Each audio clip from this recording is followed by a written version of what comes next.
अस्सलामुअलैकुम। आज की इस वीडियो से हम चैप्टर 3 स्टार्ट करने वाले हैं ऑपरेटिंग सिस्टम का। इससे पहले हमने जितने भी टॉपिक थे, 2 चैप्टर थे, हमने वो कवर कर लिए हैं। बहुत ही ज़्यादा आसान अल्फाज में आपको इस चैप्टर को समझाऊंगी कि आपको बहुत ही ज़्यादा अच्छे से समझ आ जाएगी। लेकिन उससे पहले मेरे चैनल को लाजमी से सब्सक्राइब कर लें।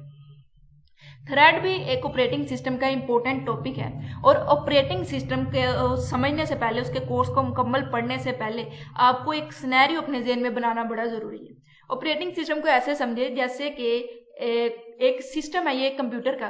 तो जैसे सिस्टम होता है एक मुल्क का, जैसे सिस्टम होता है एक घर का। ठीक हो गया, घर का ही समझ लें सिस्टम। अब ये एक सिस्टम चला रहा है, ठीक है, घर का सिस्टम हो गया, मुल्क का सिस्टम हो गया। अब मुख्तलिफ लोग होते हैं जो कि अपना अपना रोल परफॉर्म करते हैं उस सिस्टम को चलाने में। तो बिल्कुल ऑपरेटिंग सिस्टम में भी मुख्तलिफ कंसेप्ट को हम पढ़ेंगे और देखेंगे कि इनका रोल क्या है इस सिस्टम के अंदर। अब हम आगे हैं जिस कंसेप्ट पे, उसको बोलते हैं थ्रेड। थ्रेड को समझने से पहले आपको प्रोसेस का पता होना चाहिए। तकरीबन जो भी मैं टॉपिक आपको स्टार्ट करवा रही हूँ, वहां पर प्रोसेस की बार बार डेफिनेशन को रिपीट कर रही हूँ क्योंकि प्रोसेस बार बार वहां पर आ रहा है। ये बहुत ही ज्यादा इंपॉर्टेंट डेफिनेशन है ऑपरेटिंग सिस्टम में। तो प्रोसेस क्या होता है? प्रोसेस होता है कि एक ऐसा प्रोग्राम जो अंडर द एग्जीक्यूशन आ जाए, यानी ऐसा प्रोग्राम जो एग्जीक्यूट हो रहा हो, उसी प्रोग्राम को हम कहते हैं, वो क्या है? वो प्रोसेस है। अब प्रोसेस को हम डिवाइड कर देते हैं थ्रेड में, जो कि उसके काम को आसान कर देता है। अब थ्रेड को हम थोड़ा सा पढ़ लेते हैं ताकि हमें ज्यादा अच्छे से समझ आ जाएगी। Thread is a basic unit of CPU utilisation. अब सीपीयू यूटिलाइजेशन का क्या मतलब हुआ? सीपीयू यूटिलाइजेशन का यह मतलब है कि सीपीयू ज्यादा से ज्यादा बिजी रहे, ज्यादा से ज्यादा काम करे, एग्जीक्यूशन करे, फारग ना बैठे। तो थ्रेड जो है ना, वो बेसिक यूनिट है सीपीयू यूटिलाइजेशन, यानी ये सीपीयू को बिजी रखता है ताकि वो कोई कुछ ना कुछ एग्जीक्यूट करता रहे। It is also called a light weight process. इसको हम लाइट वेट प्रोसेस भी कहते हैं। इंपॉर्टेंट है, एमसीक्यूज आ सकता है।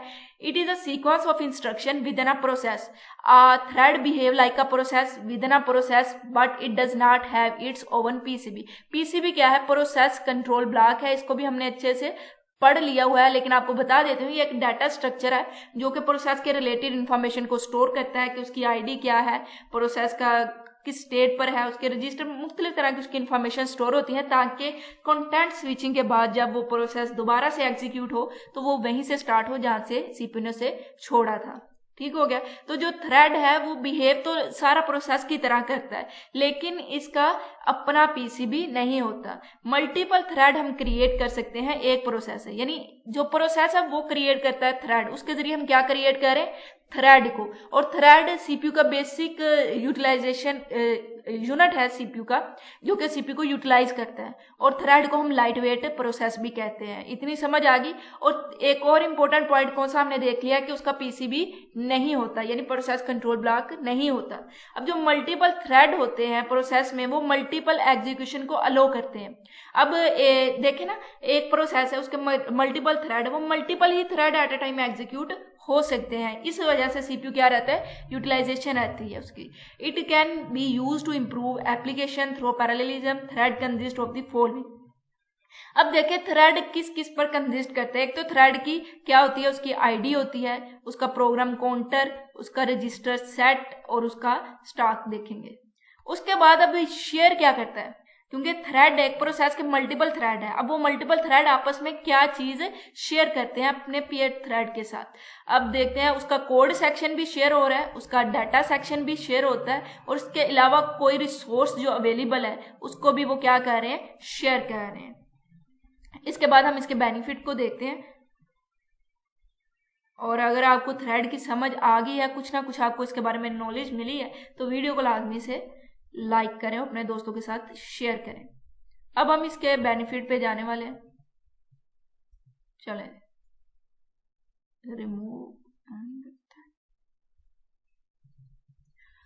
अब थ्रेड के कुछ बेनिफिट्स को देख लेते हैं। सबसे पहले हमने देखा थ्रेड एक प्रोसेस एक थ्रेड के साथ होता है, वो मल्टीपल थ्रेड को क्रिएट कर सकता है। अब जो प्रोसेस है वो थ्रेड को क्रिएट करता है, मल्टीपल थ्रेड आपस में रिसोर्सेज वगैरह को शेयर करते हैं। इसके अलावा ये सीपीयू को ज्यादा से ज्यादा सीपीयू का बेसिक यूनिट है जो कि सीपीयू को यूटिलाइज करने में मदद करता है थ्रेड। ठीक हो गया।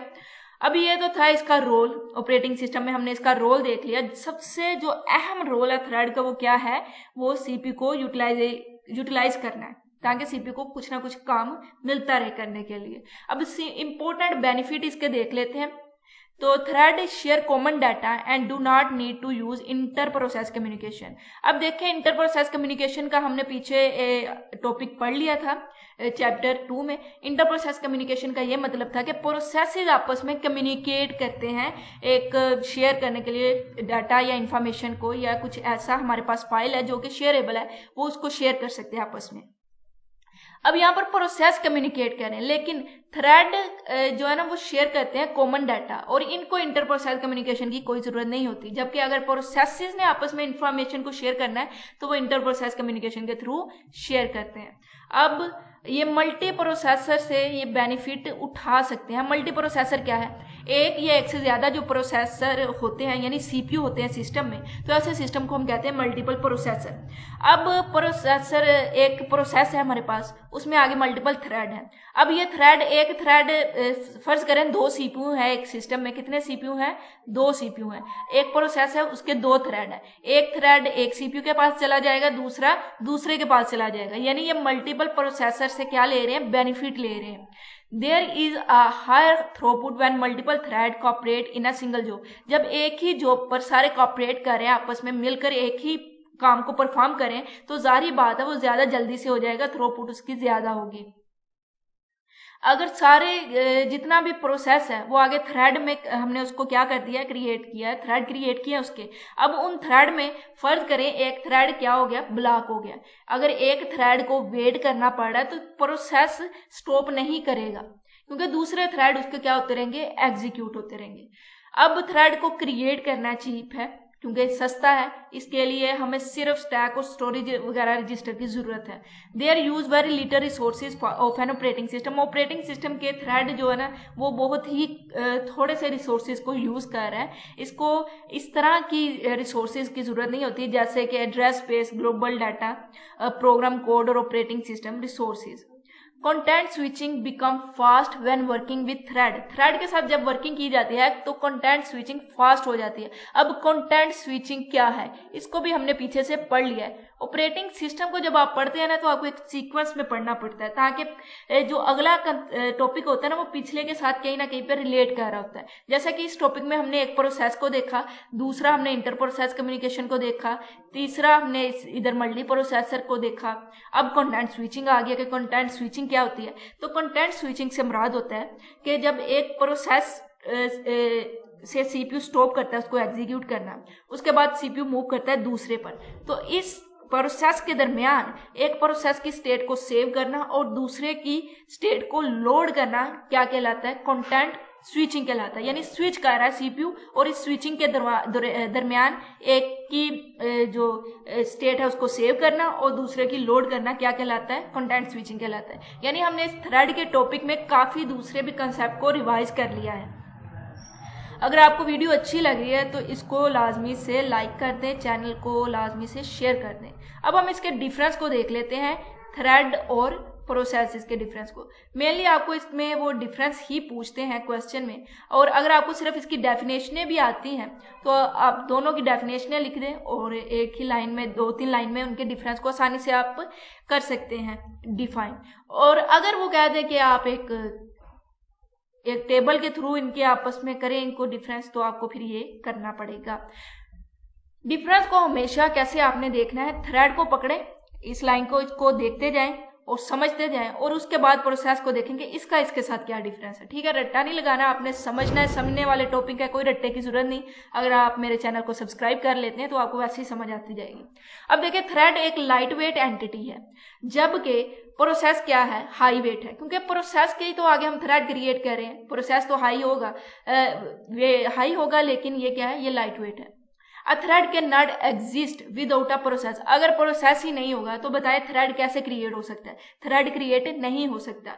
प्रोसेस एक होना चाहिए तो फिर हम उसके थ्रेड को क्रिएट कर सकते हैं। अगर हम प्रोसेस की बात करें तो एक प्रोसेस में एक थ्रेड तो लाजमी होता है। अगर उसमें कोई थ्रेड नहीं है तो समझे वो एक थ्रेड है। A thread has no data segment और हीप, जबकि process has code data and heap. यानी जो थ्रेड है उसके लिए डाटा सेगमेंट हीप की जरूरत नहीं होती। If thread and the process may still run, अगर एक थ्रेड फर्ज करें एग्जीक्यूट हो गया, एंड हो गया, प्रोसेस तो एंड नहीं ना होगा, हो सकता है उसके दूसरे थ्रेड एग्जीक्यूट होते रहे, तो इसका मतलब प्रोसेस रनिंग स्टेट में रन होगा उस वक्त। लेकिन अगर प्रोसेस ही एंड हो जाए, अगर प्रोसेस ही एंड हो गए तो उसके क्रिएट किए गए थ्रेड भी एंड हो जाएंगे। द कम्युनिकेशन अमंग थ्रेड आकर हुआ है मेमोरी, जबकि इसमें किसके जरिए कम्युनिकेट हो रही है थ्रेड में, मेमोरी के जरिए हो रही है। जबकि प्रोसेसेस के दरमियान कैसे होती है, इंटर प्रोसेस कम्युनिकेशन के थ्रू होती है, यानी कि ऑपरेटिंग सिस्टम या डाटा कॉपी करने के जरिए होती है। यहाँ पर इंटर प्रोसेस कम्युनिकेशन हो रही है और यहाँ पर क्या हो रही है, सिर्फ मेमोरी के जरिए हो रही है, कोई इंटर प्रोसेस कम्युनिकेशन नहीं हो रही। अब थ्रेड को क्रिएट करना और कंटेंट स्विचिंग करना इनएक्सपेंसिव है, ये एक्सपेंसिव नहीं है, जबकि प्रोसेसेस को क्रिएट करना और फिर प्रोसेसेस के दरमियान में कंटेंट स्विचिंग करते रहना ये एक एक्सपेंसिव है। इसके अलावा आपको अगर थ्रेड की समझ नहीं आई तो मैं अब आपको एक एग्जांपल देने वाली हूँ, जिसके बाद आपको आई होप अच्छे से समझ आ जाएगी।